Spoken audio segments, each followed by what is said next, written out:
नमस्कार दोस्तों, स्वागत है आपका आपके अपने चैनल हंग्री स्पिरिट्स में। हंग्री स्पिरिट देख रहे सारे दर्शकों का मैं अंजू शर्मा दिल से स्वागत करती हूं।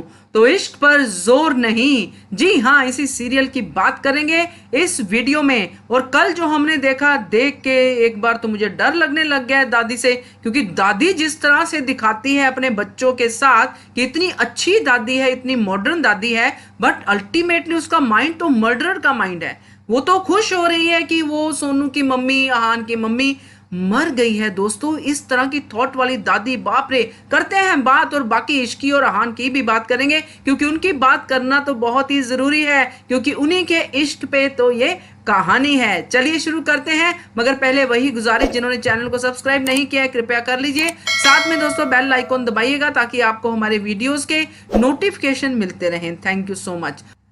तो दोस्तों, हमने देखा कल किस तरह से इश्की को जेल हो गई, फिर जेल में जो जो उसको प्रॉब्लम्स हुई, मतलब जेल नहीं हुई, इनफैक्ट वो थाने चली गई, थाने से जेल जाना था, मगर उससे पहले ही उसकी जमानत हो जाती है। और जमानत से पहले आहान की जो हालत है वो देखने लायक है। उसको समझ में नहीं आ रहा है कि करूं तो क्या करूं। सारा गुस्सा उसका इश्की पे ही निकल रहा है कि मुझे आखिर उसने बात बताई क्यों नहीं। इसी बीच मयंक पे बहुत गुस्सा आ रहा है, हम सबको, आपको भी मुझे भी, कि जिस तरह से वो अपने चालें चलता जा रहा है और कैसे लोग उसकी भोली भाली शक्ल पे विश्वास करते जा रहे हैं। खास करके आहान, जिनको इश्की के बारे में भी पता है कि इश्की कभी गलत का साथ नहीं देती है, गलती नहीं करती है, मगर फिर भी। तो ये तो हमने कल देखा, और हमें वो सीन मुझे बहुत अच्छा लगा जिसमें इश्की ने मयंक की बैंड बजाई।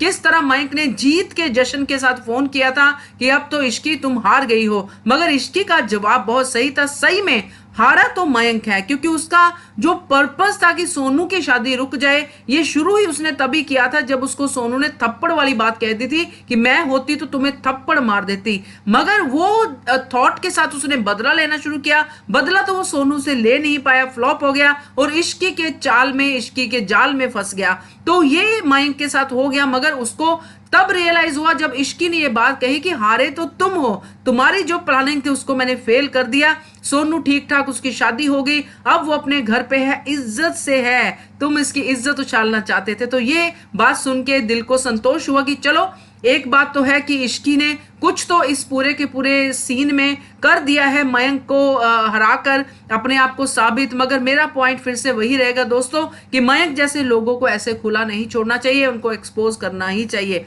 चलिए, सीरियल की बात है तो सीरियल में कुछ ऊपर नीचे होता ही रहता है। अब बात करते हैं कि कल जिस तरह जमानत के बाद इश्की वापस आती है, उसका रास्ते में एक्सीडेंट भी होता है। उधर हम देखते हैं कि जो सोनू की मम्मी है उसका भी एक्सीडेंट हो जाता है, और इधर दादी को फोन आता है कि वो तो एक्सीडेंट में मर गई।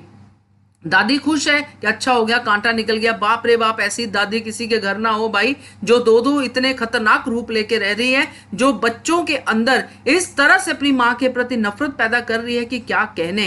तो दादी का ये रूप देख के इतना तो समझ में आ गया कि आहान को बचपन से ही दादी ने बहुत ज्यादा फैमिली फैमिली फैमिली करके उसका दिमाग खराब कर दिया हुआ है, जो हम आज देख रहे हैं। जिस तरह आहान दिल की बात नहीं सुनता है और दिमाग की बात सुनता है, दादी की बात सुनता है, तो ये दादी का चेहरा बहुत ही घिनौना चेहरा था, मैं जरूर कहूंगी। मगर दोस्तों, दूसरी तरफ जब इश्की का भी बीच में एक्सीडेंट हो जाता है, जब कार्तिक और मौसी उनको जमानत के लिए जाते हैं, मगर उससे पहले ही जमानत हो जाती है, जो कि आहान ने करवाई है। कार्तिक इस बात को बोलता है क्योंकि कार्तिक ने ही आहान की क्लास ली थी कि क्या आप सो पाओगे इश्की को जेल करवा के।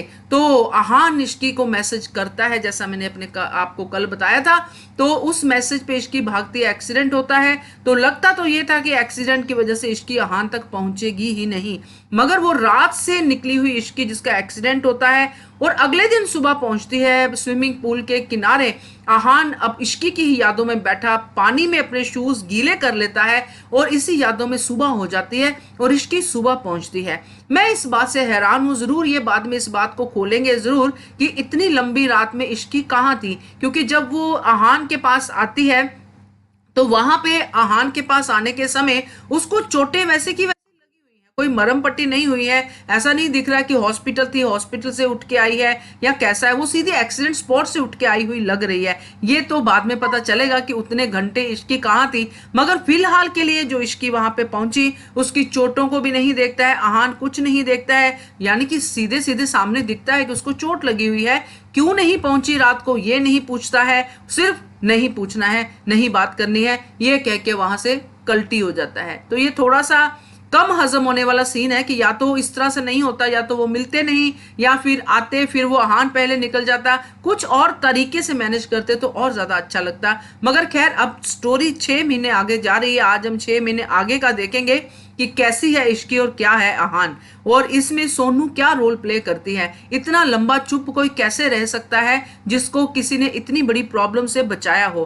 क्या इन 6 महीनों में सोनू ने राज से बात की कि नहीं की, राज को बताया कि नहीं सच, ये बातें बड़ी इंपॉर्टेंट है दोस्तों। नहीं तो सोनू का कैरेक्टर जो है, ग्राफ जो है, बहुत ही खराब दिखेगा कि वो सेल्फिश लड़की है जिसने राज तक को ये बात नहीं बताई। तो अब राज के सब राज खुलेंगे। ये अभी जो 6 महीने की स्टोरी के बीच में क्या हुआ ये हम देखेंगे कि बीच बीच में क्या दिखाते हैं। मगर फिलहाल 6 महीने की लीव के साथ आज हम देखेंगे एपिसोड। कल के एपिसोड के साथ ये पहले वाला चैप्टर थोड़ा क्लोज होता हुआ नजर आ रहा है, नए चैप्टर्स खुलेंगे, नई चीजें खुलेंगी। लेट्स सी क्या होता है, कितना ड्रामा इसमें हमें मिलता है। तो फिलहाल इतना ही, देखते रहिए channel hungry spirits. Thank you so much. Subscribe to our channel by clicking the subscribe button. Click the bell button and enjoy the latest uploads from our channel.